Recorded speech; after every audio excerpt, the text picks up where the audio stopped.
baik. Bismillahirrahmanirrahim. Assalamualaikum warahmatullahi wabarakatuh. Alhamdulillah.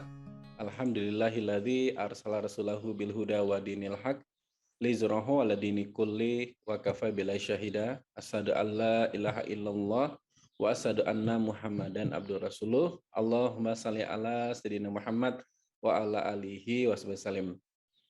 Bapak Ibu, para ustadz, ustazah yang dirahmati oleh Allah Subhanahu wa taala, pertama-tama mari kita panjatkan puji dan syukur kita kehadirat Allah Subhanahu wa taala atas segala berkah dan rahmat-Nya kepada kita semua sehingga kita pada kesempatan pagi hari ini bisa kembali bertemu bersilaturahmi.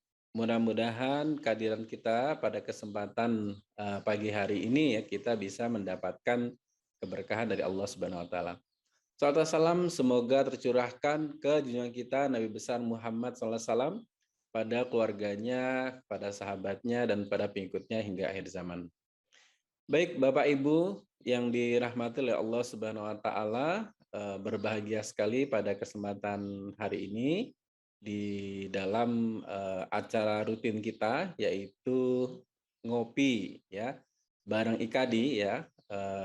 Ya bagaimana nanti kita akan secara rutin di setiap Kamis pagi ini belajar ya bersama-sama berkaitan tentang tema-tema ya keagamaan dan bisa jadi juga secara umum yang harapannya ini bisa menjadi pencerahan ya bagi kita semua. Nah, berbahagia sekali pada hari ini juga ya kita akan belajar ya bersama khususnya berkaitan dengan tema hadis ya Bapak Ibu sekalian, dan hari ini kita akan didampingi ya oleh Ustadz Ahmad Dahlan LCMA. Beliau adalah Wakil Ketua IKADI DIY dan beliau juga merupakan salah satu dosen ya di Fakultas Usuluddin dan Pemikiran Islam ya di UIN ya Sunan Kalijaga Yogyakarta. Nah ini jadi beliau sangat kompeten sekali ya Bapak Ibu untuk men-sharingkan ya materi kita pada kesempatan ini. Insya Allah kita akan belajar banyak dan luar biasanya beliau ini juga merupakan lulusan ya dari Universitas ya Al Jami'ah Islamiyah di Al Madinah Munawwarah ya Universitas Islam Madinah, dan mudah-mudahan ini kesempatan kita pada pagi hari ini bisa belajar banyak. Nah, tema hari ini berkaitan tentang hadis-hadis muskil ya, hadis muskil. Nah, seperti apa ini ya hadis muskil ini ya? Nah, insya Allah nanti akan dibahas detail ya oleh Ustadz Ahmad Dahlan. Tapi sebelum itu ya mari kita buka ya pertemuan kita pada kesempatan pagi hari ini dengan sama-sama membaca basmalah. Bismillahirrahmanirrahim. Bapak Ibu yang dirahmati Allah Subhanahu wa taala, sebelum mungkin nanti akan kita dengarkan ya sharing ya dari Ustadz Ahmad Dahlan, perlu kami informasikan juga ya Bapak Ibu sekalian, nanti acara kita pada hari ini juga akan direkam dan akan upload di YouTube ya IKADI DIY. Nah, pastikan juga Bapak Ibu subscribe ya untuk channel YouTube IKADI DIY yang juga sudah kita share juga itu ya di informasi tentang kegiatan hari ini juga sudah ada link dari YouTube-nya ya. Kemudian juga Bapak Ibu bisa juga mengakses ya materi-materi kajian dan juga info-info terupdate ya berkaitan dengan IKADI DIY di website ya ikadidiy.com ya. Juga mungkin Bapak Ibu juga mungkin sudah berlangganan juga ya berkaitan tentang materi-materi khotbah Jumat misalnya. Nah, itu silakan juga ya. Baik, agar tidak berlama-lama kita langsung mendapatkan sharing ya dari Ustaz Ahmad Dahlan. Assalamualaikum Ustaz Ahmad Dahlan. Assalamualaikum warahmatullahi. Masya Allah ya, sehat Ustaz? Alhamdulillah. Ya. Oke, baik ya teman-teman, kita langsung ya dengarkan saja. Nanti di sini Ustaz Ahmad Dahlan akan sharing dulu kepada kita. Kemudian nanti Bapak Ibu ketika ada pertanyaan silakan ya bisa chat di Zoom ya. Nanti akan kita bahas ya pertanyaannya dan juga mungkin nanti di akhir kita akan kasih kesempatan ya untuk bisa bertanya langsung. Baik, kepada Ustadz Ahmad Dahlan, kami persilakan. Bismillahirrahmanirrahim. Assalamualaikum warahmatullahi wabarakatuh. Waalaikumsalam warahmatullahi wabarakatuh. Innal hamdalillah nahmaduhu wa nasta'inuhu wa nastaghfiruh wa na'udzu billahi min syururi anfusina wa sayyiati a'malina. May yahdihillahu fala mudilla lahu wa may yudlilhu fala hadiyalah. Asyhadu an la ilaha illallah wahdahu la syarikalah wa asyhadu anna nabiyyana Muhammadan abduhu wa rasuluh. Allahumma salli wa sallim wa barik ala sayyidina Muhammadin wa ala alihi wa sahbihi ajma'in. Subhanaka la ilma lana illa ma 'allamtana innaka antal alimul hakim. Allahumma 'allimna ma yanfa'una wanfa'na bima 'allamtana innaka ala kulli syai'in qadir. Amma ba'd.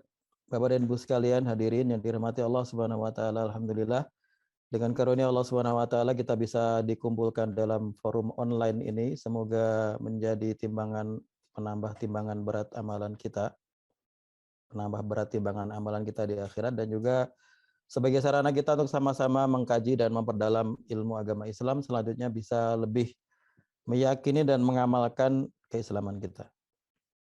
Bapak dan Ibu sekalian, tema kita pada pagi ini barangkali mungkin jarang didengar ya, karena ini sebenarnya adalah salah satu tema dalam ilmu hadis yang memang tema yang cukup kita katakan cukup jarang dibahas dan cukup sulit sebenarnya. Tetapi sebenarnya ini adalah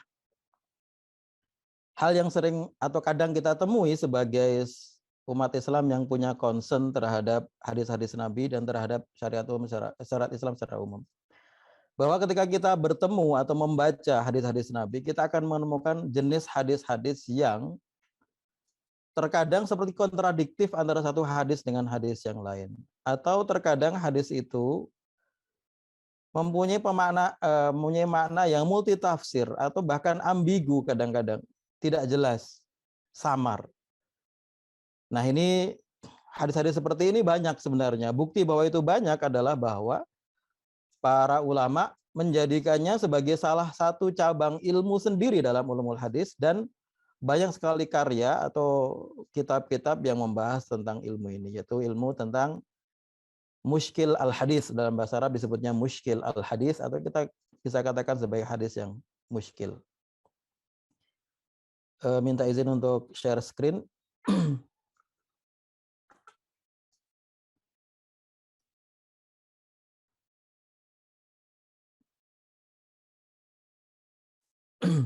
Jadi tema kita pada pagi hari ini adalah tentang hadis-hadis mushkil.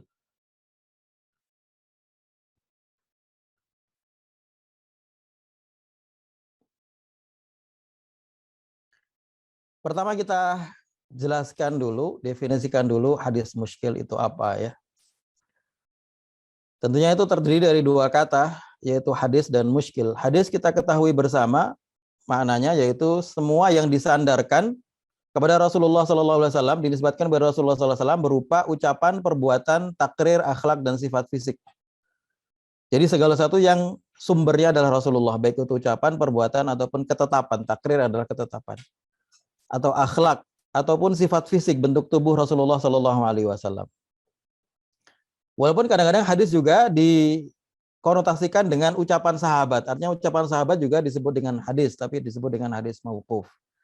Atau juga bahkan ucapan tabi'in disebut dengan hadis maqtu'. Tetapi 99% pembahasan dalam hadis adalah sabda Rasulullah, ucapan dan perbuatan Rasulullah SAW. Ini sudah kita ketahui bersama. Sedangkan kata mushkil itu sebenarnya adalah dari bahasa Arab yang artinya berasal dari derivasi kata syakala, yang mempunyai makna al-mumatsalah atau persamaan, salah satu maknanya, atau makna yang relevan untuk terma ini dalam ilmu hadis adalah bermakna ambiguitas, yaitu kata yang mempunyai makna lebih dari satu atau kata yang tidak jelas maknanya, sulit difahami. Nah, dari derivasi kata syakala inilah kemudian kata muskil al-hadis ini diambil. Dalam bahasa Indonesia sendiri, dalam KBBI, muskil juga sudah diadopsi sebagai bahasa Indonesia, tetapi tanpa y ya, muskil, yang berarti sukar atau sulit atau pelik.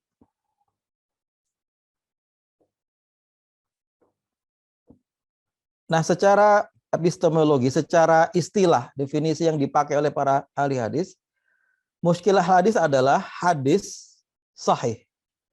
Hadis yang sahih. Yang sahih artinya yang valid, yang diterima sebagai sumber hukum. Tetapi secara zahir yang terbaca secara tekstual, itu maknanya multitafsir atau ambigu, tidak jelas. Maknanya tidak jelas, samar. Atau bertentangan dengan dalil yang lain. Dalil yang lain ini ada 4 yang disepakati, yaitu Al-Quran, Al-Hadis, ijma atau kesepakatan ulama, dan qiyas, yaitu analogi. Dalam kasus-kasus di mana tidak ditemukan hukum dalam Quran, hadis, dan ijma, maka digunakan qiyas, yaitu menyamakan sebuah hukum yang baru terhadap hukum yang sudah ada penjelasannya dalam dalil atau Quran dan hadis. Atau hadis itu bertentangan dengan syariat atau akal, atau bertentangan dengan fakta ilmiah dan fakta sejarah. Jadi kalau kita lihat kriteria hadis muskil ini di sini, kita bisa lihat yang pertama, hadisnya harus sahih. Ya. Karena kalau hadisnya tidak sahih, tidak ada gunanya kita bahas. Tidak ada gunanya diletakkan dalam pembahasan muskil hadis, karena dari awal dia tidak sahih. Artinya kita tidak bisa menjadikannya sebagai sumber hukum, ngapain dibahas juga begitu. Jadi yang pertama, hadisnya harus sahih. Yang kedua, maknanya, makna tekstualnya itu tidak jelas atau multitafsir.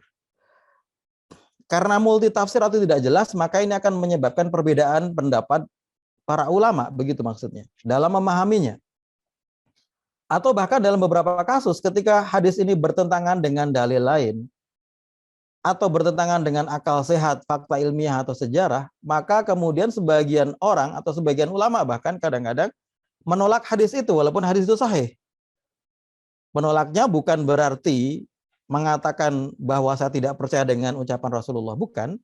Tapi menolaknya dari sisi bahwa hadis itu walaupun sahih, tapi kemungkinan ada kesalahan dalam periwayatan. Dan itu dimungkinkan bahwa walaupun hadis sudah diteliti secara sanadnya, dia adalah hadis yang sahih, tetapi karena hadis itu melalui proses periwayatan yang dilakukan oleh manusia selama berabad-abad, sampai pada waktu ketika hadis itu dituliskan dalam sebuah buku yang kita kenal sekarang seperti Sahih Bukhari, seperti Sahih Muslim, seperti Sunan Abi Dawud, seperti Sunan Nasai, Sunan Tirmidzi, dan lain-lain, yang itu memakan waktu kira-kira 2 sampai 3 abad.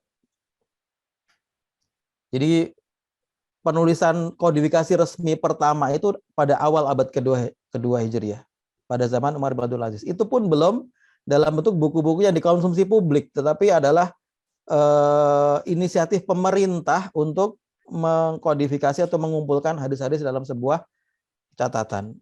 Baru kemudian setelah itu sekitar 50 tahun atau 30 tahun sesudah itu baru banyak muncul beberapa kitab-kitab hadis. Dan terus berlangsung sampai kira-kira abad ke-4, abad ke-5 Hijriah, para ahli hadis mengumpulkan hadis-hadis dalam bentuk buku.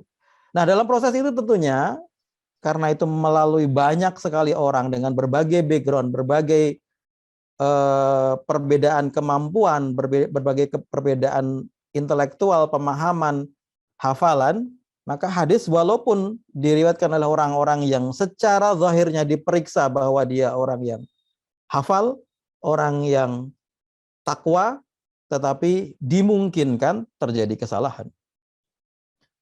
Itulah kenapa ada hadis muskil ini. Jadi hadis muskil ini dia sebenarnya sudah sahih secara sanad, tetapi ternyata maknanya bermasalah, begitu. Mudahnya begitu. Hadis yang secara sanad sahih, tapi ternyata maknanya bermasalah karena tidak jelas maknanya, atau multitafsir, atau bertentangan dengan akal sehat, bertentangan dengan Quran, Sunnah, ijma dan qiyas, atau bertentangan dengan fakta ilmiah. Nah, kalau kita bertanya, sebabnya apa terjadi hadis muskil? Ini saya secara singkat saja supaya kita bisa langsung masuk dalam pembahasan hadis-hadis yang muskil. Yang pertama adalah sebab internal, yaitu bahwa dalam dalil itu ada yang disebut dengan mutlak dan muqayyad, ada am dengan khas, ada dengan nasikh dan mansukh dan lain-lain. Ini istilah usul fikih. Maksudnya begini, bahwa hadis itu ketika disampaikan Rasulullah, didengar oleh para sahabat dan sampai kepada kita, tidak semuanya bisa langsung kita cerna dan kita ketahui hukumnya. Dan ini sebuah poin yang penting untuk kita ketahui, bahwa ketika mendapatkan hadis, kita tidak dituntut untuk langsung mengamalkannya. Ketika mendapatkan hadis, sebagai orang awam, kita tidak dituntut untuk langsung mengamalkannya, kecuali setelah memahami maknanya dan hukum yang terkandung di dalamnya. Dan untuk bisa memahami maknanya dan hukum yang terkandung di dalamnya, kita memerlukan penjelasan para ulama. Kenapa? Karena hal ini. Karena hadis ini ada yang mutlak, ada yang muqayyad, ada yang nasikh mansukh. Misalnya kita ambil yang nasikh dan mansukh. Nasikh mansukh artinya adalah hukum yang menghapus dan hukum yang dihapus. Jadi dalam proses hukum itu disyariatkan, terkadang ada sebuah hukum yang dulu dilakukan oleh Rasulullah, disyariatkan Rasulullah, kemudian beberapa waktu kemudian hukum itu dihapus. Tidak menjadi hukum lain, tidak menjadi hukum lagi. Contohnya misalnya, nikah mut'ah. Nikah mut'ah ini kan terkenal ya. Sampai sekarang orang Syiah masih mempraktekannya. Kenapa? Karena memang ada dalilnya. Kapan? Waktu perang Khaybar tahun 7 Hijriah, Rasulullah pernah membolehkan sahabat untuk nikah mut'ah, yaitu nikah dengan durasi waktu tertentu yang disepakati antara suami dengan istri. Jadi nikahnya ini seperti ada perjanjian waktunya, kawin kontrak disebutnya. Jadi bukan pernikahan untuk selama-lamanya, tapi pernikahan untuk waktu tertentu. Rasulullah pernah membolehkannya? Iya. Dalilnya sahih iya. Ketika perang Khaybar tahun 7 Hijriah.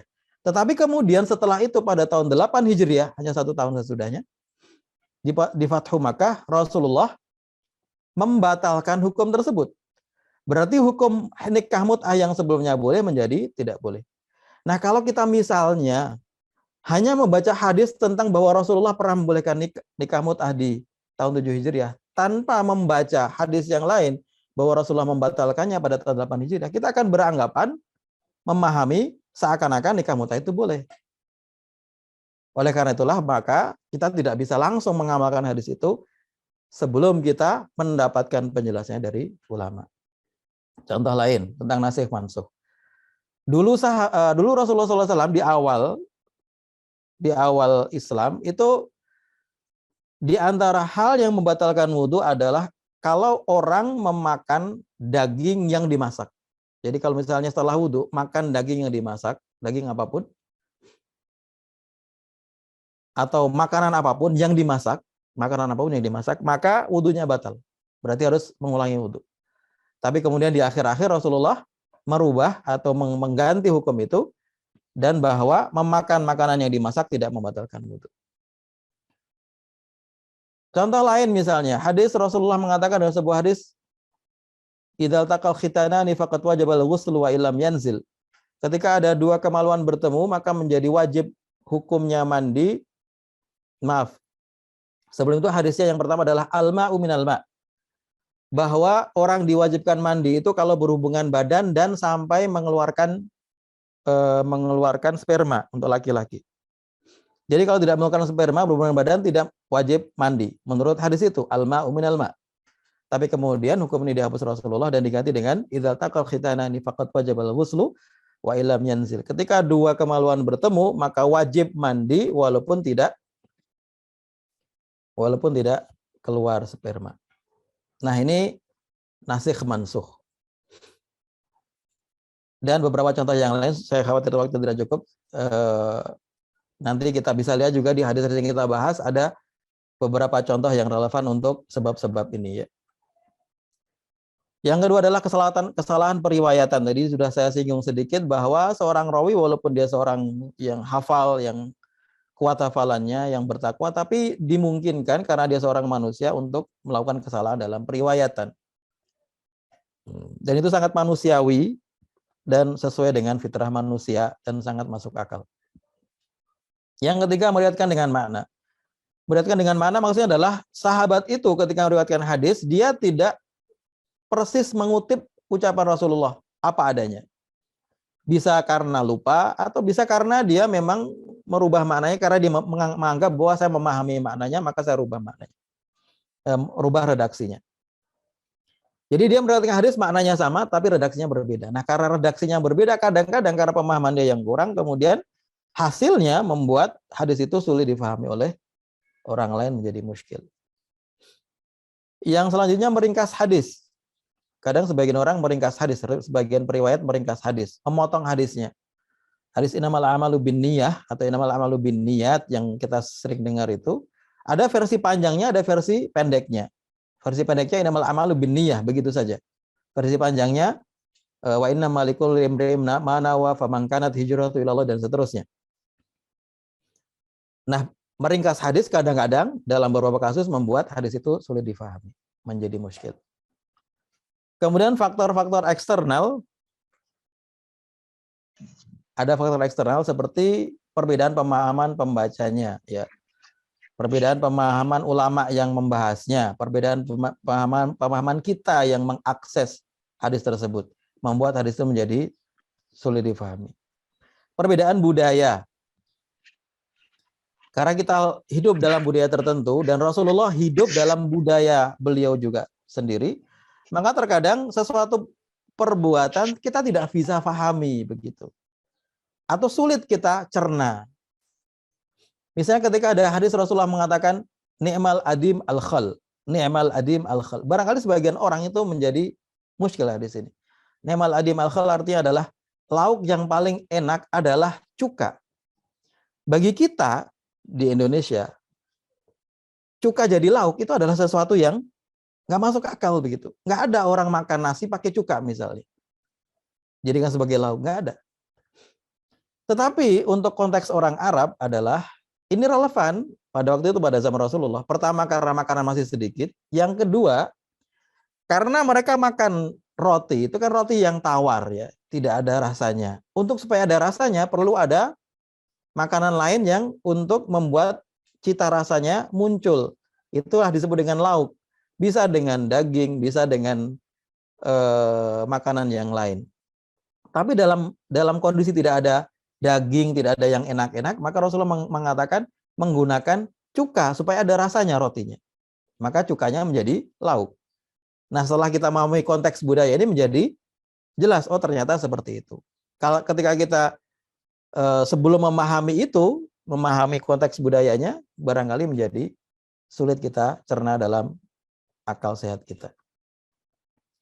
Kemudian juga keterbatasan kemampuan pembaca dan perbedaan pemikiran atau keyakinan, yaitu bahwa dalam Islam ada beberapa mazhab, ada beberapa kelompok-kelompok pemikiran yang itu ketika mereka mengakses hadis kadang-kadang karena background pemikiran yang berbeda kemudian menjadi membuat hadis yang dibaca itu difahami sesuai dengan background pemikiran dia. Atau dalam beberapa kasus ya, ketika dulu waktu zaman-zaman ketika persaingan antara kelompok ini masih sangat kuat sekali.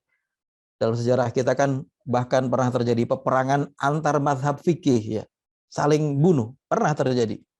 Antar mazhab Hanafi dengan Maliki, dengan Hambali, dengan Syafi'i, saling membunuh, pernah terjadi.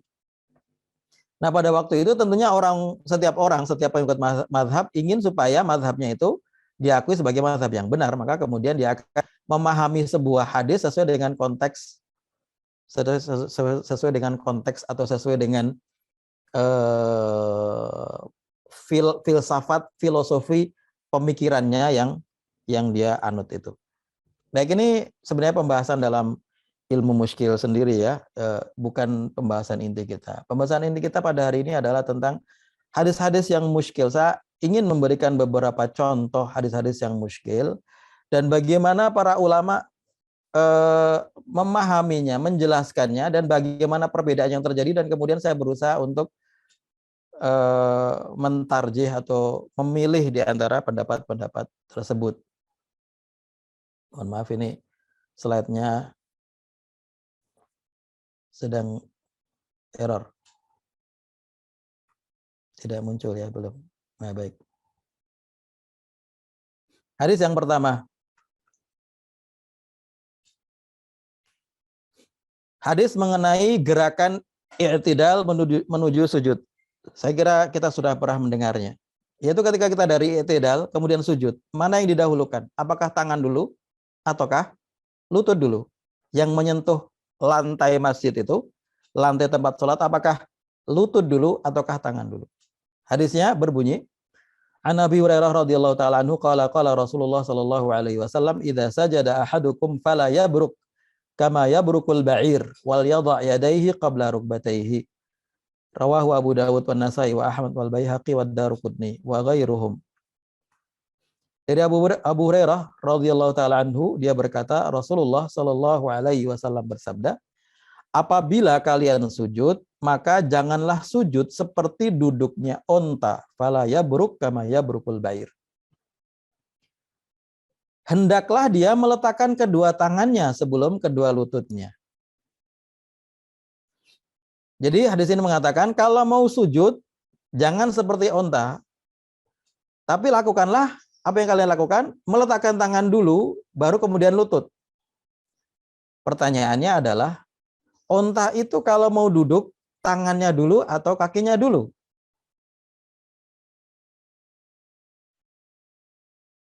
Kita lihat ontanya seperti ini. Masalahnya onta ini kan bukan manusia yang punya tangan ya. Onta itu semuanya kaki, nggak punya tangan. Nah, pertanyaannya kemudian yang dimaksud Rasulullah dengan tangan onta itu yang mana? Lutut onta yang mana? Nah, ini perbedaannya di sini nanti. Kalau kita umpamakan manusia seperti ini, tangannya di sebelah sini, kakinya di sebelah sini, maka onta kalau diberdirikan, logikanya yang dimaksud dengan tangan adalah kaki yang depan ini. Dan yang dimaksud dengan lutut adalah yang ada persendian yang ada di kaki ini, yaitu di kaki belakang. Persendian yang ada di kaki belakang itu disebut dengan lutut. Dan yang di depan ini adalah tangannya. Di antara yang menguatkan pemahaman ini bahwa yang dimaksud dengan tangan unta adalah yang di depan dan kaki unta yang di belakang, dan sesuai dengan logika bahwa kalau diberdirikan seperti manusia seperti itu, adalah bahwa orang Arab itu ketika memberikan sifat, memberikan penjelasan mengenai jerapah, jangan lihat jerapah ya. Jerapah itu kan kakinya 4, tapi yang panjang yang mana? Kaki jerapah tidak sama. Kalau semua binatang yang lain biasanya kakinya sama, tingginya, panjangnya. Jerapah tidak sama. Salah satu lebih panjang. Kaki yang depan itu lebih tinggi, lebih panjang. Kaki yang belakang lebih pendek. Orang Arab mengatakan az-zarafah tawilatul yadaini qasiratul rijlaini. Jerapah itu panjang tangannya. Nah, tangan yang dimaksud berarti adalah kaki yang depan. Qasiratul rijlaini, dan kakinya pendek. Berarti yang dimaksud dengan kaki adalah kaki yang belakang. Jadi dengan asumsi ini maka berarti yang dimaksud Rasulullah dengan pemahaman ini ya, yang dimaksud Rasulullah adalah bahwa onta yang dimaksud dengan Rasulullah adalah jangan mendahulukan lutut dulu tapi tangan dulu. Janganlah ketika sujud itu mendahulukan tangan dulu tapi lutut dulu yang didahulukan. Jangan seperti onta. Dengan pemahaman itu berarti seharusnya onta itu, seharusnya kita pahami, onta itu kalau duduk berarti kaki dulu. Tangan dulu. Berarti onta kalau mau sujud, mau duduk, bukan sujud ya. Kalau mau duduk, tangan dulu baru kakinya. Tapi Rasulullah mengatakan, jangan seperti onta. Jangan seperti onta yang mendahulukan, ini jadi bingung ya. Jadi Rasulullah mengatakan, jangan seperti onta kalau duduk. Yaitu hendaklah kalian mendahulukan tangan sebelum kaki. Berarti kalau begitu, kalau Rasulullah melarang seperti onta yang mendahulukan kaki sebelum tangan, maka kita disuruhnya mendahulukan tangan sebelum kaki. Tapi apakah benar unta ketika duduk itu mendahulukan kaki yang belakang? Maksudnya kaki belakang ditekuk dulu, baru yang depan ditekuk dulu. Nah, ini harus kita lihat dulu untanya seperti apa kalau duduk.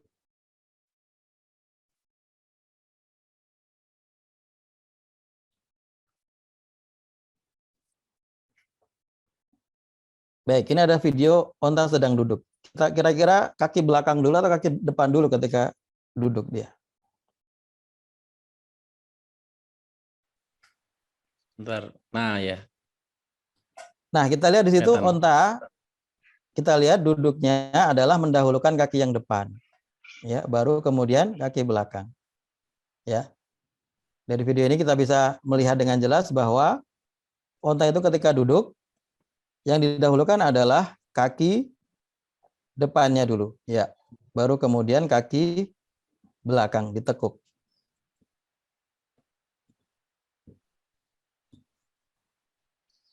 Ya, begitu. Nah, jadi kemuskilan hadis tadi itu letaknya adalah pada pemahaman ini. Yaitu bahwa Rasulullah Shallallahu Alaihi Wasallam mengatakan, kamu jangan duduk seperti onta yang mendahulukan tangan dulu. Tapi ternyata Rasulullah mengatakan di bagian keduanya, hendaklah kamu mendahulukan tangan dulu. Nah, ini menjadi bagian pertama dengan bagian kedua kontradiktif. Katanya jangan seperti onta, padahal onta itu mendahulukan tangan. Kok yang kedua mengatakan dahulukan tangan? Berarti kan seharusnya seperti onta saja begitu. Letak kemuskilannya di situ. Ini kemudian membuat para ulama berbeda pendapat dalam memahaminya. Baik, kita lihat bagaimana para ulama memahaminya. Sebagian ulama mengatakan bahwa hadis ini yang menyuruh untuk mendahulukan tangan, ya, dia memahaminya pokoknya bagian keduanya. Menyuruh mendahulukan tangan dulu baru kaki, itu dinasakh, dihapuskan hukumnya. Yang menasakh adalah hadis yang diriwayatkan Ibnu Khuzaimah an Sa'ad qala kunna nad'ul yadaini qabla ar-rukbataini fa umirna bir-rukbataini qabla al-yadain. Dari Sa'ad bin Abi Waqqas dia mengatakan, dahulu kami ketika sholat itu, ketika sujud, meletakkan tangan dulu, baru kemudian lutut. Setelah itu kami disuruh oleh Rasulullah untuk meletakkan lutut dulu, baru tangan. Jadi dengan pemahaman ini bahwa selesai, bahwa berarti ya hukum yang tetap, hukum yang terakhir adalah meletakkan lutut dulu. Lutut dulu, baru kemudian tangan. Tapi masalahnya hadis ini lemah. Sedangkan hadis tadi, hadis yang diriwayatkan Abu Dawud tadi yang seperti onta tadi itu, hadisnya sahih. Dan hadis sahih, hadis lemah seharusnya tidak bisa membatalkan hukum yang ada dalam hadis sahih. Karena hadis lemah artinya kita tidak setelah memverifikasi kita meyakini bahwa ini adalah bukan dari Rasulullah. Atau Rasulullah tidak mengatakan seperti ini. Oke. Jadi ini pendapat pertama, tapi pendapat pertama ini lemah ya. Pendapat kedua, ini pendapat banyak ahli hadis. Di antaranya Ibnu Hazm At-Tahawi, termasuk Syekh Albani, ahli hadis dari Jordan. Beliau mengatakan bahwa hadis ini tidak ada masalah. Benar, sudah benar. Karena lutut onta itu bukan di kaki belakangnya, tapi di kaki depannya. Kalau tadi lihat kita videonya, kaki depannya itu kan dia bengkok juga dan kemudian turun, begitu ya. Nah, itu yang disebut dengan lututnya di situ. Jadi lutut itu bukan yang di kaki belakang seperti manusia ada di kakinya. Tapi yang ada di tangannya itu adalah lututnya. Ini menurut beberapa ulama seperti itu. Berdasarkan apa? Berdasarkan pemahaman secara bahasa bahwa sebagian ahli bahasa di Tajul Arus dan beberapa kitab kamus bahasa Arab yang dengan bahasa Arab yang asli bahasa Arab ya. Itu mereka mengatakan bahwa lutut onta itu adalah di bagian depannya bukan di bagian belakangnya. Dan kemudian Syekh Albani menambahkan bahwa kalau kita seandainya rukuk dari i'tidal itu rukuk kemudian mendahulukan lutut, apalagi kalau turunnya keras begitu, nanti akan menyebabkan suara keras, apalagi kalau di masjid bareng-bareng, apalagi kalau anak kecil misalnya gabruk begitu ya, bareng-bareng, sehingga itu membuat tidak khusyuk. Ini menurut pendapat Syekh Albani. Berarti menurut Syekh Albani, hadis ini tidak ada masalah, tidak muskil. Seperti itu, bahwa memang harus mendahulukan tangan dan tidak mendahulukan lutut. Karena onta itu lututnya ada di tangannya. Maka kita diperintahkan mendahulukan tangan. Nah, beberapa ahli fikih dan Ibnul Qayyim dan juga beberapa ulama yang lain mengatakan bahwa hadis ini bermasalah karena bagian depan hadis dengan bagian belakangnya kontradiktif. Dan menurut mereka hadis ini terbalik. Terbaliknya adalah bahwa seharusnya kalau kalian sujud janganlah seperti onta, maka hendaklah kalian mendahulukan lutut baru kemudian tangan. Seharusnya begitu. Bukan mendahulukan tangan baru lutut. Ini menurut Ibnul Qayyim. Jadi artinya di sini Ibnul Qayyim dan para ahli fikih menyalahkan periwayat hadis. Bukan menyalahkan Rasulullah ya. Sekali lagi harus dicatat. Menyalahkan periwayat hadis ini bahwa kemungkinan besar walaupun hadisnya sahih, periwayatnya yang meriwayatkannya salah. Dia merubah atau membalik redaksinya. Ya karena kesalahan, karena mungkin hafalannya yang waktu itu tidak tepat atau bagaimana, sehingga membuat hadis itu menjadi salah. Dan Dr. Khalid Hamdi menambahkan bahwa kalau kita lihat dalam hadis-hadis yang lain, kita kan memang dilarang ketika sholat itu menyerupai binatang dalam beberapa gerakan sholat. Ya, misalnya Rasulullah mengatakan janganlah seperti kalian sholat sangat cepat seperti gagak yang mematuk makanannya begitu. Cuma gerakan yang sangat cepat sekali. Nah, Rasulullah disitu menyamakan dengan gagak. Rasulullah mengatakan janganlah kalian kalau sujud itu meletakkan kedua zira ya, kedua lengannya di tempat sujud. Tapi hendaklah dia mengangkatnya, jangan sampai seperti anjing kata Rasulullah. Berarti Rasulullah memang dalam beberapa hadis itu melarang kita sholat seperti menyerupakannya dengan binatang. Termasuk onta ini. Berarti memang hadis ini salah begitu. Bagian keduanya itu bukan seperti itu. Nah, tarjihnya menurut saya bagaimana? Ini sekali lagi ini menurut saya. Saya bukan beristihad sendiri tapi hanya memilih ya. Memilih berdasarkan argumentasinya.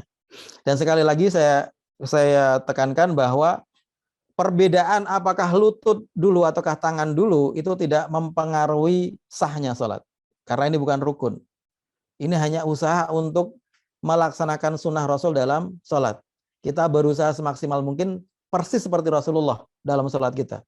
Karena Rasulullah mengatakan, "Shallu kama ra'aitumuni usolli." Jadi usaha kita dalam memahami hadis ini, tujuannya adalah untuk memaksimalkan dan menyempurnakan sholat kita. Bukan membuat menjadi sah atau tidak sah.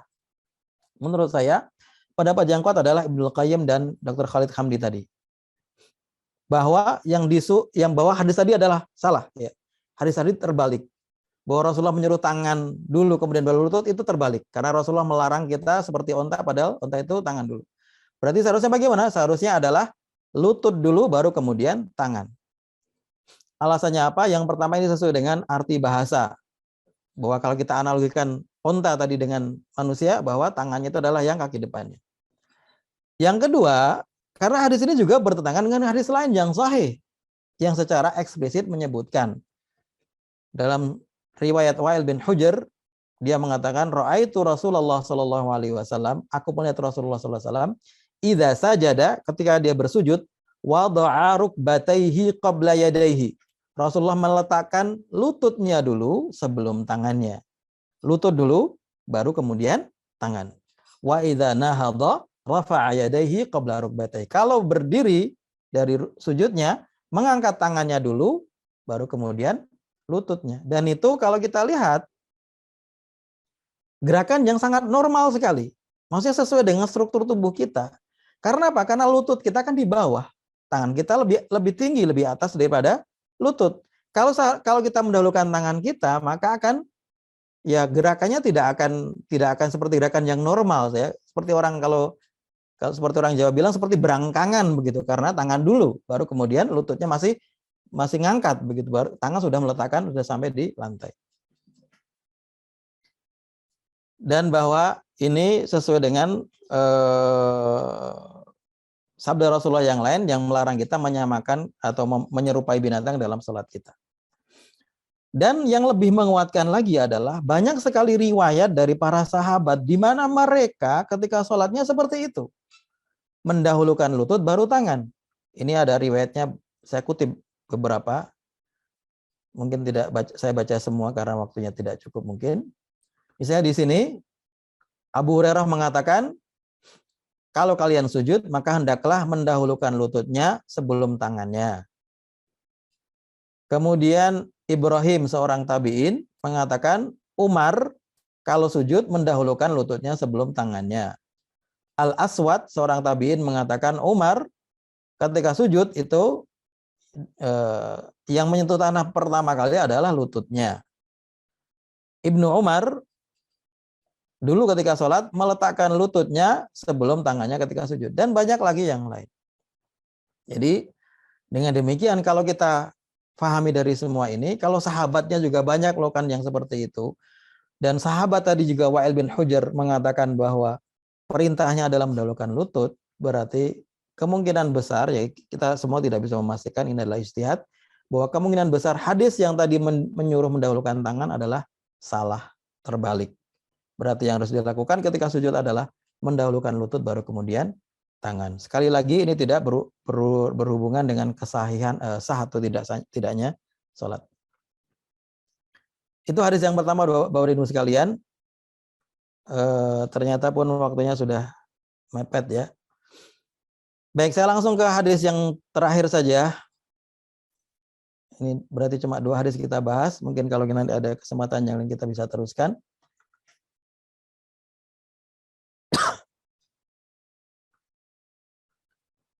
Hadis yang terakhir ini hadis yang barangkali pernah jenengan dengar. Dan ini karena berhubungan dengan sehari-hari kita. Dalam sebuah hadis, ada 2 hadis. Hadis riwayat Abu Hurairah. Ani Nabi sallallahu alaihi wasallam qala, Rasulullah bersabda, "Man qatala wazaghan fi awwali darbah, kutibat lahu mi'atu hasanah, wa fi tsaniyati duna dzalik, wa fi tsalitsati duna dzalik," rawahu Muslim. Dari Abu Hurairah dari Nabi Muhammad sallallahu alaihi wasallam, beliau bersabda, barang siapa yang membunuh tokek. Tokek ngerti nggih? Tokek yang sering di rumah itu yang berbunyi. Fi awwali darbah, pada pukulan pertama maka ditulis bagi dia 100 kebaikan. Jadi yang membunuh tokek dengan 1 pukulan langsung mati 100 kebaikan. Yang bisa memukul 2 kali kemudian mati, pahalanya lebih sedikit dari itu. Yang memukul 3 kali baru mati, pahalanya lebih sedikit dari itu. Riwayat Muslim. Hadis yang kedua, Ummu Syarik, anna Rasulullah sallallahu alaihi wasallam amara biqatli al-wazaq, bahwa Rasulullah menyuruh kita untuk membunuh tokek. Wa qala, dan Rasulullah mengatakan, kana yanfukhu ala Ibrahim alaihissalam. Karena tokek ini dulu dia yang menghidupkan apinya Ibrahim, api yang digunakan untuk membakar Nabi Ibrahim. Dosanya itu, maka dia harus dibunuh. Begitu, kalau kita pahami dari sini. Hadis diriwayatkan oleh Bukhari. Baik, pendapat ulama bagaimana? Letak kemuskilannya bagaimana? Letak kemuskilannya adalah bahwa pertama hadis ini bertentangan dengan ayat Al-Quran. Dikatakan bahwa tokek dulu meniup apinya Ibrahim maka layak dibunuh. Pertanyaannya, kalau misalnya tokek dulu yang yang meniup api Ibrahim, tokek yang sekarang apa dosanya? Bukankah dalam Islam wala taziru waziratun wizra ukhra? Orang tidak bisa menanggung dosa orang lain. Tokek yang dulu dosanya misalnya seperti itu, tokek yang sekarang tidak ada dosanya. Maka tidak boleh dibunuh. Seharusnya begitu, menurut Al-Quran. Kemudian hadisnya juga bertentangan dengan hadis-hadis yang lain bahwa Rasulullah memang menyuruh kita untuk membunuh binatang yang memudaratkan, tapi Rasulullah tidak pernah menjelaskan mengenai pahalanya. Tadi hadis yang Abu Hurairah, pahalanya luar biasa, membunuh tokek 100 kebaikan. Ya, membunuh tokek langsung 100 kebaikan. Nah, ini bertentangan dengan hadis lain bahwa Rasulullah memang menyuruh kita membunuh binatang yang buas tapi tidak menyebutkan pahalanya. Bertentangan dengan kaidah syariat bahwa amalan yang sedikit pahalanya luar biasa. Ini tidak lazim dalam Islam. Amalan yang Rasulullah mengatakan inna ajraki ala qadri nasabiki. Pahalamu sesuai dengan rasa penatmu. Jadi orang beribadah itu semakin susah semakin besar pahalanya. Lah ini cuma membunuh tokek pahalanya sebesar itu. dan karena bertentangan dengan hadis lain. Kita sebutkan nanti hadisnya. Para ulama bagaimana? Kita jelaskan secara umum saja nih karena waktunya sudah mepet ya. Yang pertama, pendapat yang pertama memahami secara tekstual. Pokoknya menerima hadis ini bahwa tokek itu kita disyariatkan untuk membunuhnya, dan karena dosanya adalah karena dulu dia meniup apinya Ibrahim, dan pahalanya adalah 100 kebaikan. Pendapat kedua, menolak riwayat tersebut. Dan mengatakan, bukan menolak sabda Rasulullah, sekali lagi bukan menolak sabda Rasulullah, tetapi menyatakan bahwa ada kesalahan periwayatan di sini walaupun hadisnya sahih. Begitu.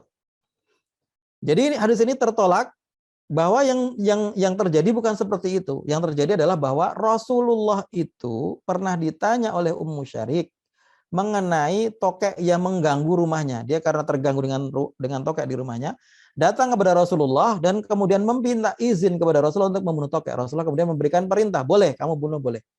Dan itu ada riwayatnya yang sahih dalam Sahih Bukhari atau Sahih Muslim juga. Sedangkan penjelasan bahwa tokek itu meniup api Ibrahim itu adalah idraj. Idraj artinya sesuatu yang dimasukkan dalam redaksi hadis padahal bukan sabda Rasulullah. Dari siapa? Yaitu dari salah satu rawi. Yang kemungkinan rawi tersebut mengambilnya dari buku-buku atau kitab-kitab Bani Israel. Maka tidak masuk akal. Begitu. Baik, argumentasinya ya. Pendapat pertama, argumentasinya bahwa hadis ini sahih. Maka kita harus terima. Sanadnya sahih, kita terima. Yang kedua, hadis ini kan sejalan dengan perintah Rasulullah yang lain, suruh membunuh. Kita disuruh membunuh anjing berwarna hitam, suruh membunuh kalajengking, suruh membunuh ular, dan seterusnya. Yang kedua, pahala yang besar adalah wajar. Jadi mereka mengatakan pahalanya wajar saja. Wong Rasulullah yang Allah yang menentukan pahala, kenapa dipermasalahkan? Yang ketiga, tokek dibunuh karena menyebabkan doror, bukan karena meniup api Ibrahim. Baik, pendapat yang kedua, dalilnya pertama adalah bahwa hadis tadi bertentangan dengan riwayat Bukhari dan Muslim, hadis yang lain. Dari Aisyah, istri Rasulullah, anna Rasulullah SAW qala lil wazaghi fusaiq. Aisyah mengatakan Rasulullah itu menyebut wazagh itu sebagai binatang yang jahat, binatang yang keji, maksudnya binatang yang mengganggu. Walam asma'hu amara biqatlihi, tapi tidak pernah aku dengar Rasulullah menyuruh untuk membunuhnya. Ini dari Aisyah, hadisnya sahih Bukhari dan Muslim.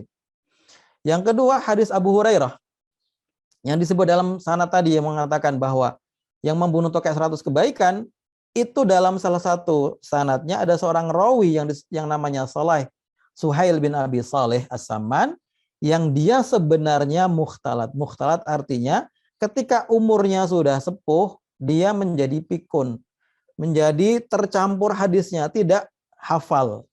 Sehingga beberapa hadisnya ketika sudah tua itu menjadi tidak bisa diterima.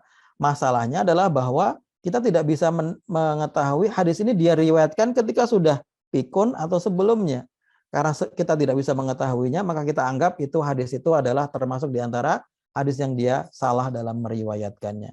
Dan karena bertentangan dengan hadis yang lain. Dan yang ketiga, bahwa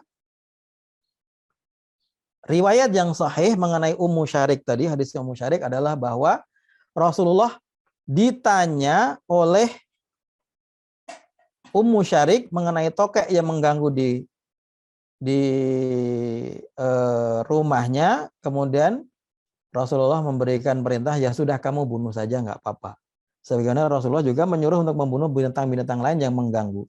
Jadi intinya tokek itu boleh dibunuh karena mengganggunya, dan semua binatang yang mengganggu boleh dibunuh. Ular misalnya, kalajengking misalnya, anjing hitam kata Rasulullah karena itu adalah jelmaan dari jin dan seterusnya. Anjing yang sangat hitam pekat yang tidak ada putihnya sama sekali. Jadi kesimpulannya bahwa hadis tentang membunuh tokek ini sebenarnya masih panjang tadinya, tapi saya ringkas saja bahwa hadis tentang membunuh tokek ini ada hadisnya, tapi tidak ada keutamaan atau keutamaan tentang hadis tentang membunuh tokek ini, hadisnya tidak sahih dan tidak bisa diterima secara keriwayatan dan bertentangan dengan hadis yang lain.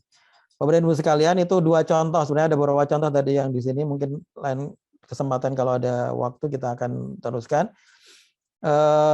Tujuannya apa kita memahami ini? Tujuannya adalah bahwa kesimpulannya ketika kita mendapatkan hadis, kita tidak bisa langsung mengamalkannya. Ini saya sering mengkritik ya orang-orang yang semangatnya adalah mengamalkan hadis sahih. Tidak apa-apa mengamalkan hadis sahih, tetapi ketika mendapatkan hadis sahih, hal pertama yang dilakukan adalah mencari penjelasannya dan hukum yang terkandung dalam hadis itu dari para ulama. Bukan kita pahami hanya dari terjemahannya saja. Apa yang terbaca secara tekstual dari hadis itu, bukan. Karena kalau dengan seperti itu, maka akan banyak sekali hadis-hadis yang sepertinya saling kontradiktif. Dan ketika terjadi kontradiksi, akhirnya kemudian yang sering terjadi, kita hanya memilih mana yang sesuai dengan kita saja, tanpa meneliti apa yang sebenarnya terjadi dengan hadis ini dan kemudian apa sikap yang paling benar dalam berinteraksi dengannya.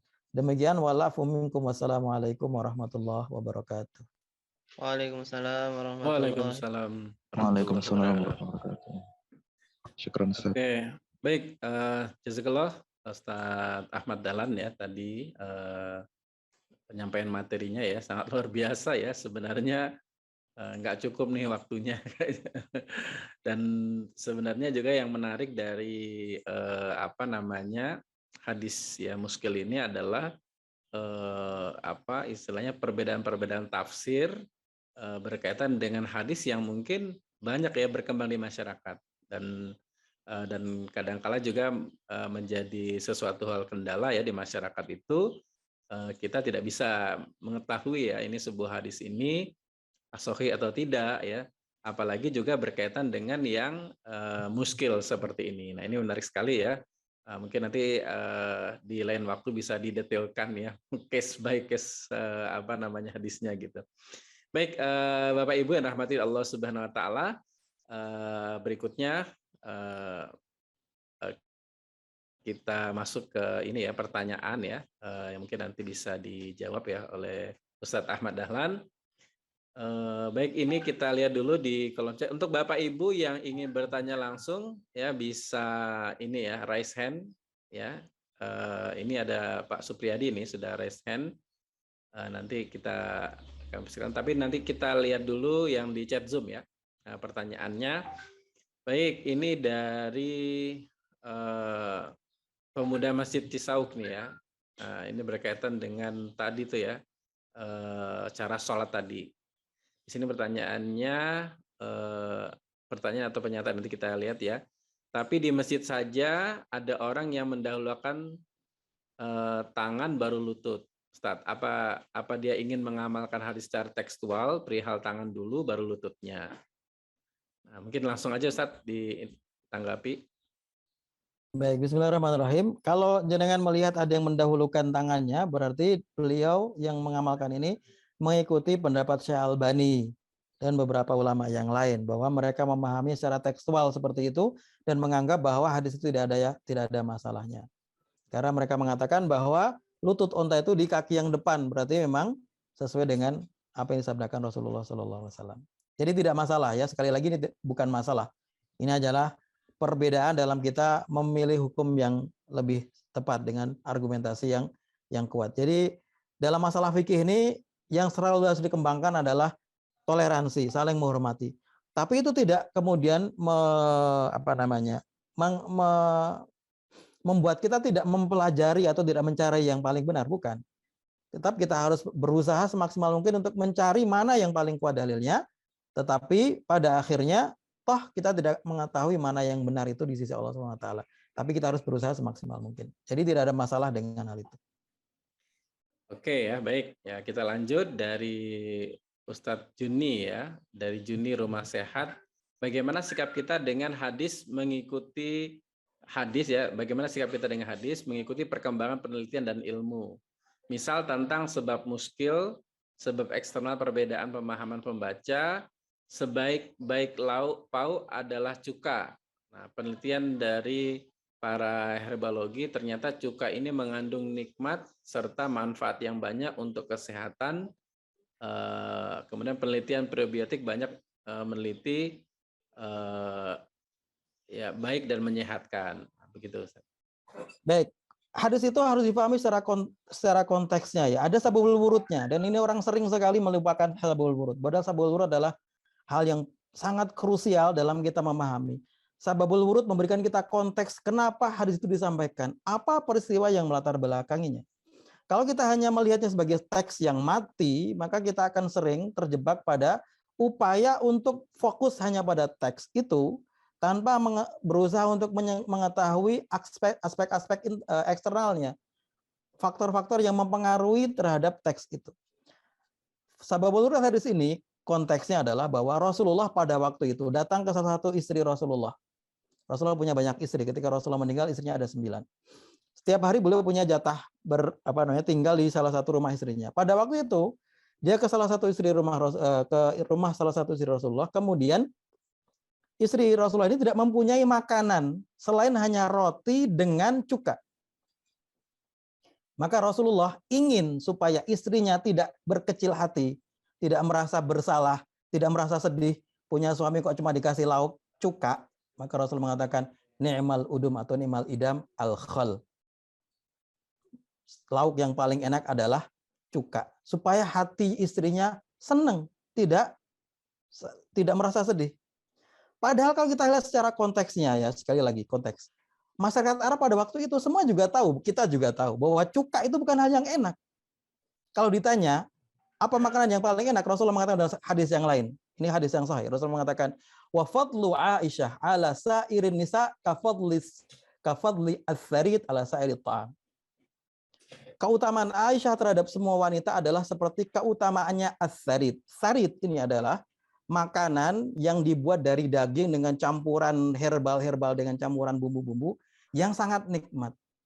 Rasulullah menyamakan Aisyah, menyerupakan Aisyah seperti daging makanan yang sangat enak ini dibandingkan dengan semua makanan yang lain. Berarti dari hadis ini kita bisa memahami bahwa makanan yang enak pada zaman Rasulullah juga sama dengan zaman kita, yaitu yang seperti daging, seperti masakan-masakan yang mewah-mewah itu.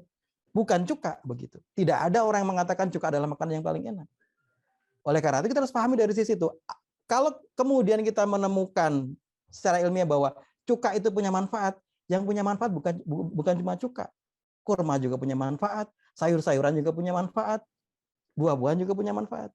Jadi maksud saya jangan melegitimasi sesuatu hanya karena kita fokusnya pada teksnya saja dulu, baru kemudian kita cari-cari pembenarannya. Supaya kita bisa memahami lebih dalam, bisa memahami lebih utuh. Ini bukan kita mau bersok-sok hebat, lebih hebat dari Rasulullah, bukan. Tapi karena pemahaman tekstual itu seringkali membuat kita bingung, membuat masyarakat bingung, dan membuat hadis saling bertabrakan. Oke, terima kasih. Matur Pak Eko. Oke, siap Ustaz. Baik, ini sudah 6.30. Mau dilebihkan dikit Ustaz? Masih banyak pertanyaannya. Oke, nggak apa-apa. Mungkin ya. 10 menit. Ya, boleh. Maksimal 15 menit. Oke ya, nah ini lanjut dari pemuda masjid ya, Cisauk ya. Ustadz, yang dimaksudkan dengan tadi tuh ya, yang mengganggu tadi untuk binatang tadi, seperti apa ya? Apa ya batasannya? Apa karena berisik ya, boleh kita bunuh? Kalau tokek tadi kan berisik ya, terus sebenarnya dibunuh. Nah ini batasan seperti apa? Ya, perlu kita pahami bahwa semua yang diciptakan di alam semesta ini adalah untuk kebaikan manusia. Itu harus pemahaman awalnya, landasannya. Allah mengatakan walaqad karramna bani Adam wa hamalnahum fil barri wal bahr. Kami telah memuliakan anak cucu Adam. Maka hukum syariat itu prioritasnya adalah manusia. Bahkan ketika ada clash, kontradiksi antara maslahat manusia dengan maslahat Allah, didahulukan maslahat manusia. Itu syariat kita. Jadi misalnya nih ya, misalnya kita bicara tentang daging babi. Daging babi itu kan larangan Allah. Allah melarang. Itu kan maslahatnya Allah. Allah melarang kita membuat aturan nggak boleh makan daging babi. Tapi kalau daging babi itu menjadi satu-satunya cara untuk kita bisa hidup, supaya kita bisa selamat, maka dibolehkan. Berarti di situ maslahat manusia didahulukan daripada maslahat Allah Subhanahu wa taala. Jadi kita memahami agama secara utuh bahwa Islam itu menyuruh kita berbuat baik kepada semua binatang, kepada semua tumbuh-tumbuhan, kepada semua makhluk. Tetapi ketika ada clash antara kemaslahatan manusia dengan binatang-binatang atau tumbuhan itu, maka kita diperbolehkan untuk mengalahkan maslahat binatang atau tumbuhan tersebut. Dalam konteks ini misalnya Rasulullah sudah jelas membolehkan kepada Ummu Syarik untuk membunuh tokek yang mengganggunya. Gangguannya apa? Bisa jadi suara, jelas suara, sangat mengganggu. Kalau misalnya tokeknya 5 misalnya, kita bisa bayangkan misalnya di rumah ada 5 tokek yang saling bersaut-sautan 24 jam. Nggak akan bisa tidur kita. Apalagi kalau dia punya misalnya insomnia misalnya. Ya, semakin susah tidur. Yang kedua, kotorannya. Kotoran itu mengganggu. Karena kita mau sholat di rumah kita, jadi ragu-ragu karena banyak kotoran tokek. Tikus juga termasuk yang disuruh membunuh. Tikus sama. Karena dia banyak kotorannya juga, mencuri makanan dan seterusnya. Yang ketiga untuk tokek, ternyata setelah diselidiki bahwa dia mengandung banyak bakteri dan bisa menularkan penyakit. Jadi mudaratnya banyak ya untuk tokek ini. Maka kalau ditanya apa batasannya, ya pokoknya semua binatang yang kita anggap kita merasa terganggu dan gangguannya itu membuat kita tidak nyaman beribadah, misalnya tidak nyaman beraktivitas, maka kita boleh membunuh atau menyingkirkannya. Ya, misalnya kalau ular kan tidak selalu harus dibunuh. Kalau bisa kita bisa mengusirnya, kita usir dan seterusnya. Demikian wallahu alam. Oke, baik ya. Berikutnya Ustadz nih dari Pak Sukailan ya. Ustadz, mohon materi ya, mohon berkenan materinya yang sangat bagus ini untuk di-share ya. Yeah, insya Allah di-share. Nah, mau di-share di mana nanti mungkin Ustadz? Di grup aja ya. ngopi bareng insya Allah ya. Ya, grup ngopi bareng. Nah, pastikan mungkin nanti Ustadz Mujari bisa di-share ya link join grup ya untuk kopi bareng di chat Zoom. Nah, nanti yang ingin mendapatkan materinya bisa join grup di grup ngopi bareng ya, grup WA ngopi bareng. Oke, baik. Berikutnya, nah ini dari Pak Supodo ya. Apakah dalam mensikapi suatu hadis kita juga harus memahami konteks psikologi hadis tersebut ya ketika disampaikan? Karena bisa jadi penangkapan para sahabat pada waktu itu juga berbeda ya. Nah, gitu. Betul. Jadi semua konteksnya itu harus kita pahami. Karena itu akan menguatkan pemahaman kita terhadap hadis ya. Sekali lagi kalau kita hanya melihat dari teks saja, maka teks itu menjadi hal yang mati. Ya, akhirnya kita yang akan mencari-cari pembenaran teks itu. Padahal kan hadis itu ini akan berbeda dengan Al-Qur'an ya. Quran itu sudah ada sebelum Allah menciptakan kita semua, sebelum menciptakan Rasulullah, Qurannya sudah ada. Tapi kalau hadis beda. Hadis itu kan disampaikan, hadis itu kan maksudnya adalah perbuatan dan ucapan Rasulullah. Dan ucapan dan perbuatan itu ada konteksnya. Ada yang melatar belakanginya. Ada hal di sekitarnya yang mempengaruhinya.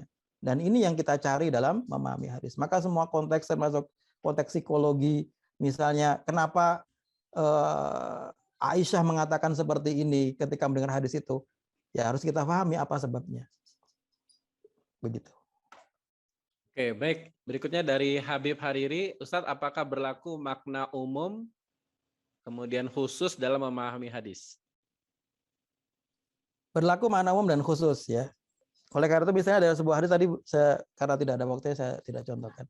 Ada hadis Rasulullah mengatakan, ada sebuah hadis mengatakan la taktubu anni wa man kataba anni ghairal qur'ani falyamhuhu. Jangan kalian, dulu kepada para sahabat di awal-awal Rasulullah mengatakan, jangan kalian mencatat apapun yang keluar dari mulutku kecuali Al-Qur'an. Barang siapa mencatat selain itu maka harus dihapus. Jadi ini Rasulullah secara umum melarang sahabat untuk mencatat hadis. Tapi ada beberapa riwayat Rasulullah membolehkan.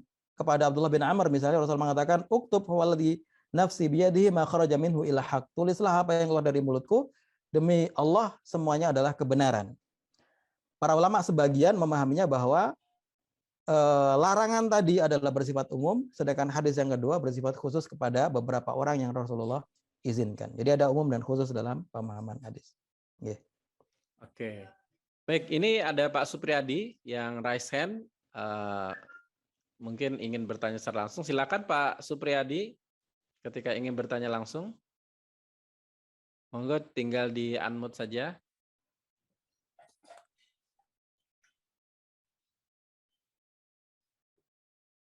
Monggo silakan Pak Supriyadi. Atau kepencet? Pencet kayaknya, Pak. Oh iya. Oke, silakan ya. Kalau Bapak Ibu sekalian juga ketika ingin bertanya secara langsung, kami persilakan ya. Nah, sambil ini saya, nah ini dari Pak Doktor ya, M. Yusran Hadi. Tadi sebenarnya di sini ada ya.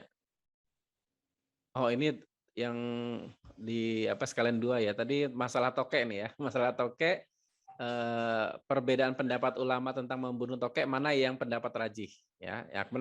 Lanjut yang berikutnya Pak Dokter juga bertanya tentang tadi Ustaz jelaskan bahwa hadis muskil kita harus merujuk kepada penjelasan ulama. Bagaimana untuk hadis yang tidak muskil?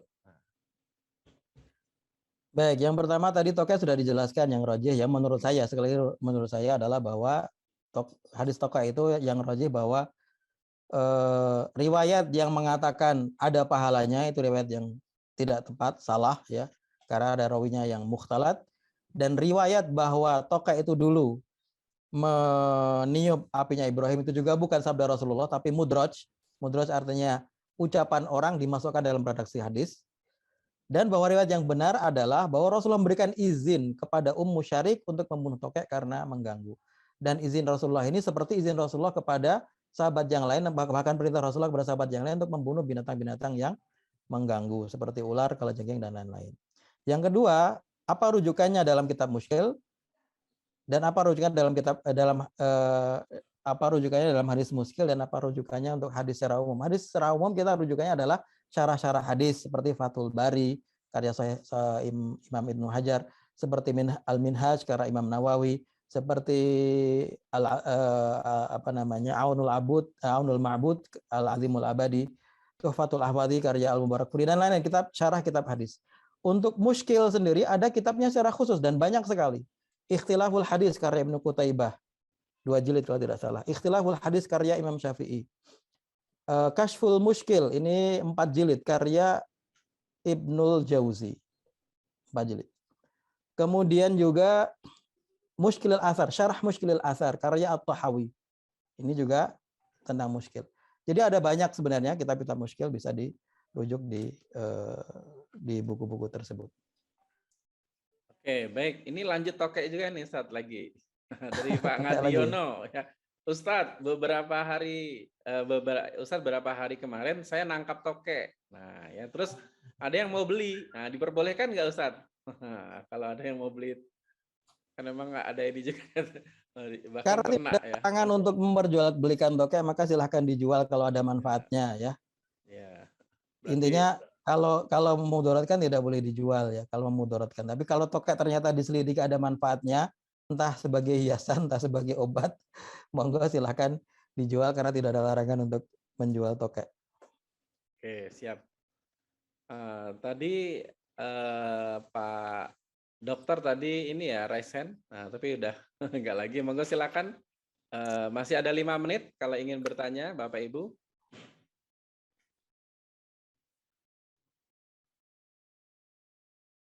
Oh ya, ini dari Bu Sri Cilegon ini ya. Ustadz, pengertian muskil apa ya? Nah, itu.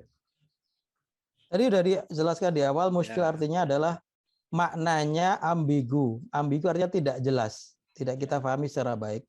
Atau multitafsir, mempunyai beberapa pemaknaan. Atau bertentangan dengan dalil lain. Dalil lain mengatakan begini, hadis ini mengatakan begini. Maka disebut muskil. Bertentangan dengan ayat Al-Quran, atau bertentangan dengan ijma atau qiyas. Atau dalam beberapa kasus bertentangan dengan akal sehat atau bertentangan dengan fakta ilmiah dan fakta sejarah. Oke, baik. Berikutnya nih silakan Pak Dr. Yusran ya, untuk di unmute bisa menyampaikan secara langsung. Silakan. Assalamualaikum warahmatullahi wabarakatuh. Waalaikumsalam warahmatullahi wabarakatuh. Terima kasih kepada Bapak Moderator.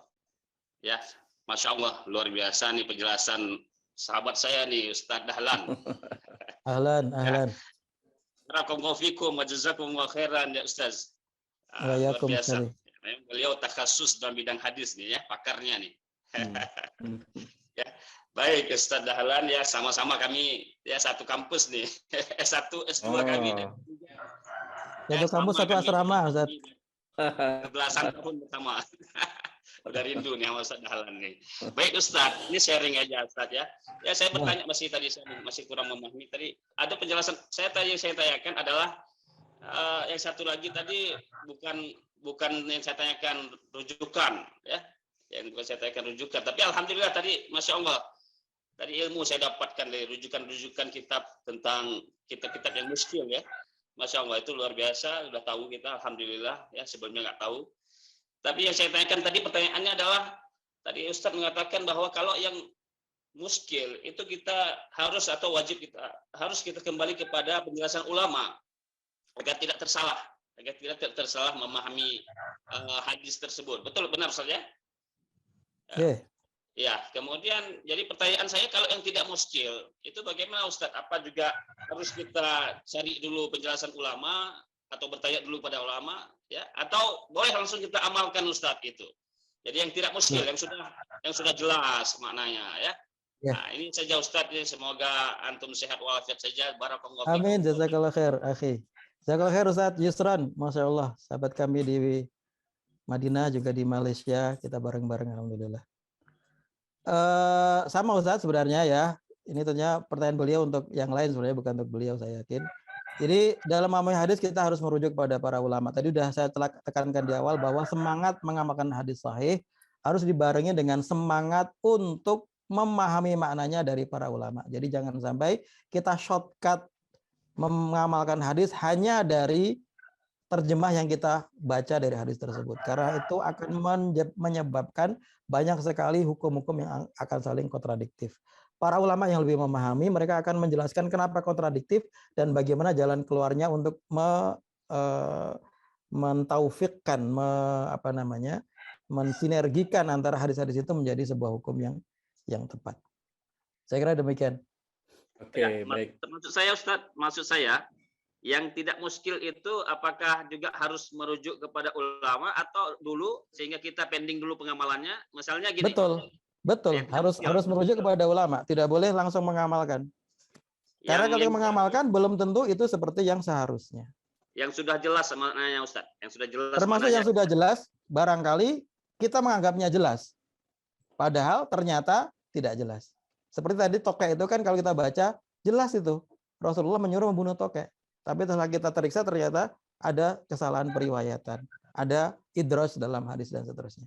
Enggak, maksud saya kalau ada larangan misalnya berzina, jangan menipu, kan udah jelas. Kalau yang seperti itu kan disebut dengan ma yu'lamu minad dini bid-darurah.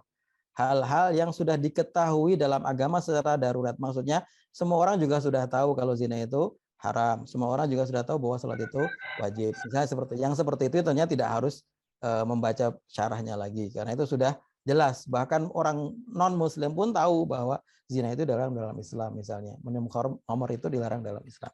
Oke, begitu saya kira Ustaz, tidak ada. Wa khairan Ustaz. Ya wa yakum ya. Oke, baik ya. Wah, ini sudah jam ini ya, tapi ada yang menarik juga ini sebenarnya terakhir ini Ustaz terakhir insyaallah ya. Ustaz Ahmad Dahlan ya, Ustaz terakhir. Ini dari Nanda Susangga ya. Nah, ini dia. Afan Ustadz izin pindah ke hewan yang lain. Kalau boleh ya. Bolehkah kita memelihara burung, dimasukkan ke dalam kurungan, dikasih makan, dirawat? Apakah ini termasuk penyisaan karena dikurung atau bagaimana nih Ustadz tanggapannya? Memelihara burung Ustadz. Baik. Tadi konsep awalnya adalah bahwa semua yang diciptakan oleh Allah SWT adalah untuk kebaikan manusia. Jadi selama manusia memanfaatkannya dengan baik, tidak bertentangan dengan syariat, maka diperbolehkan. Untuk burung bagaimana? Ada sebuah hadis Rasulullah pernah, adiknya Anas bin Malik itu memelihara burung. Kemudian burungnya lepas. Rasulullah kemudian bercanda dengan adiknya Anas ini mengatakan, ya Aba Umair ma fa'alan Nughair. Wahai Aba Umair, anak adiknya Anas ini dikasih kunyah namanya Abu Umair. Apa yang telah dilakukan oleh Nughair? Nughair nama burungnya. Maksudnya, apa kabar burungmu itu? Gimana sekarang burungmu? Maksudnya burungmu kemana? Karena burungnya lepas. Maksudnya Rasulullah bercanda. Dari permasalahan ini, Imam Malik kalau tidak salah Imam Syafi'i mengatakan Imam Syafi'i kalau tidak salah mengatakan ada 90 hukum yang bisa saya temukan dari hadis ini. Dari satu kata yang singkat ini. Itu para ulama ya. Kalau kita cuma paham bahwa itu Rasulullah bercanda, ternyata Imam Syafi'i mendapatkan 90 hukum dari ini. Di antaranya adalah bolehnya memelihara binatang. Tapi dengan syarat tidak menyiksanya, tapi memberi makannya dan merawatnya. Bahkan kalau kita niatnya adalah untuk membantu dia, misalnya kucing ya, Rasulullah mengatakan bahwa seorang wanita Bani Israel masuk surga gara-gara memberi minum kepada anjing yang kehausan. Padahal dia seorang PSK, wanita tunasusila. Jadi kalau kita niatnya berbuat baik pada binatang tersebut, apalagi menyelamatkan dan seterusnya, maka itu pahalanya juga luar biasa. Rasulullah mengatakan fi kulli dzi ratbin sadaqah, kama Rasulullah SAW ya. Fi kulli saya lupa hadisnya, tapi ini Rasulullah mengatakan dalam setiap hati yang basah itu ada sedekah. Maksudnya dalam berbuat kebaikan kepada semua makhluk hidup itu ada nilai sedekahnya. Ya, jazakumullah khair. Mungkin baik ya. Ustaz Afan, satu lagi boleh? Satu aja. Boleh silakan. Ini kalau jual beli kucing boleh nggak Ustaz? Ya, kalau jual beli kucingnya dalam rangka untuk dimanfaatkan, maka semua binatang yang bisa dimanfaatkan itu boleh diperjualbelikan. Kalau niatnya untuk dimanfaatkan, entah sebagai binatang piaraan, entah sebagai teman. Banyak orang yang dia karena kesepian, nggak punya teman, nggak punya adik, nggak punya misalnya nggak punya anak, kemudian melihara kucing untuk sebagai teman, nggak apa-apa. Karena itu adalah bagian dari berbuat baik kepada binatang. Ustaz, mohon maaf ini karena saya jam 7 ada kelas ya. Saya harus menyiapkan. Nanti insya Allah kita teruskan lagi di kesempatan yang lain insya Allah. Oke, ya Masya Allah ya, menarik sekali ini. Ini kalau mau dibongkar-bongkar banyak sekali tuh hadis yang bisa kita diskusikan ya bersama. Ya, insya Allah. Nah, mungkin nanti ke depan ini bisa di-sharingkan lagi nih Ustadz Ahmad Dahlan untuk mungkin hadis-hadis yang ini bisa menjadi pemahaman ya untuk kita semua. Baik, jazakallah Ustadz Ahmad Dahlan atas sharingnya pada hari ini. Dan mudah-mudahan ini bisa menjadi amal jariah ya untuk Ustadz Ahmad Dahlan untuk kepada kita semua juga. Dan juga terima kasih banyak kepada Bapak Ibu yang berkenan hadir pada kesempatan pagi hari ini. Nah, kita pastikan Bapak Ibu ya ditunggu untuk kajian kita di minggu depan, insya Allah dengan pembicara yang kompeten dan juga dengan tema-tema yang menarik ya. Nah, pastikan dan Bapak Ibu yang ingin selalu mendapatkan update ya dari event-event ya dari IKD ya DIY ya, silakan Bapak Ibu ini ya klik ya, mungkin bisa di-share kembali admin ya untuk link grup WA ya untuk kajian IKD. Silakan di-share kembali. Kemudian juga pastikan Bapak Ibu subscribe ya channel YouTube dari IKD ya, dari DIY yang nanti di situ akan mendapatkan update ya kajian-kajian ya dari IKD DIY, dan juga silakan akses juga di website ikddiy.com. Nah, di situ juga sudah disiapkan kolom-kolom khusus yang nanti akan ya menambah keilmuan kita semua ya. Baik, mungkin itu Bapak Ibu kajian kita pada kesempatan siang hari ini ya, pagi hari ini, mudah-mudahan bermanfaat, mudah-mudahan ini bisa menjadi keberkahan untuk kita semua. Baik, sekali lagi kita ucapkan terima kasih kepada Ustadz Ahmad Dahlan. Kita akhiri pertemuan kita dengan sama-sama baca hamdalah dan doa kafatul majelis. Alhamdulillahirabbil alamin, subhanakallahumma wa bihamdika, asyhadu an la ilaha illa anta, astaghfiruka wa atubu ilaik. Baik, jazakallah. Ketemu kembali minggu depan. Assalamualaikum warahmatullahi wabarakatuh.